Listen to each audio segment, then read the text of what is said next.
I heard Michael Howard talking about Frank Monachino and about how he knew talent and where to place it. And I would say the exact same thing about Michael Howard. I was born in Pascagoula, but I grew up in a little bitty southern town. So everything was centered around either school or church. But you can learn an awful lot in those places. Michael Howard was in the first production. When he became artistic director, he maintained the legacy that Mr. Monachino began and even accelerated it. Michael had been doing musical direction and he'd been conducting and occasionally. Frank always thought he reminded him of Phil Silver, so he always got cast. So he was typecast, but he got to do multiple things. Michael Howard is really an artist. He's a marvelous piano player. In fact, Frank Monachino was quite devoted to him, although he treated him like a young kid. One time he asked me, I forgot what show I was doing, and it took many years for me to get this brave. He said, Michael, why do you keep moving them all over the place? Just let them stand there and sing. I said, you stage the way you want to stage, and I'm going to stage the way I want to stage. Because to him, every single detail was important. My first teaching job was in Laurel, Mississippi.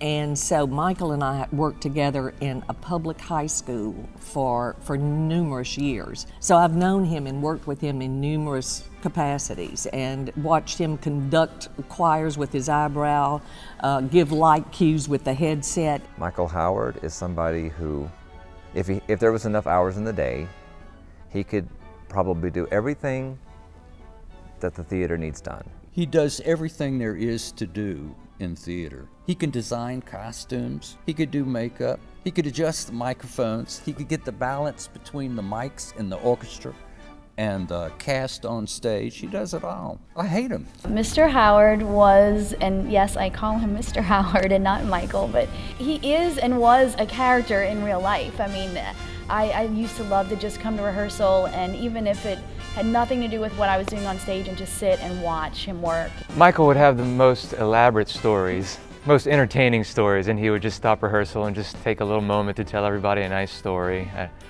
I couldn't tell you any of them right now, but I know one of them. He used to talk about his cow. Did he come? He came from Mississippi, right? Or, yeah. Did I don't know if he really had a cow, but he something about my cow, Bessie, and. In 1991, I did La Cage aux Folles with Michael. He plays Zaza, I play George. I fell in love with him every night. Everybody always says this to me. They'll say, can you believe how many lives you've touched? I never have looked at it that way. I always feel like they've touched me.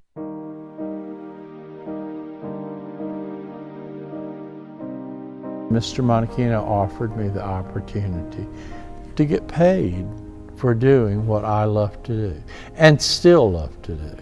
He had talked to me over some time about the possibility of retiring, but I didn't know it was as imminent as it was. The final show I did was Les Miserables, and I decided at the last cast party that I would resign, and it was not easy. In fact, I wept over it because it's been my life. And I think I was still very capable. It's hard to give it up when you know you can do the next show. So when I decided to retire, I walked away. I wanted Michael to feel free and not have an old man always looking over his shoulder. I wanted to be wonderful for him and for whoever's doing what, and for it to be another 50 years. So what can one ask for? What more can one ask for than this, and music and theater? And there's a great line from The King and I that I adore. It's a very ancient saying, but a true and noble thought. If you become a teacher, by your pupils you'll be taught. And it's very true, very true.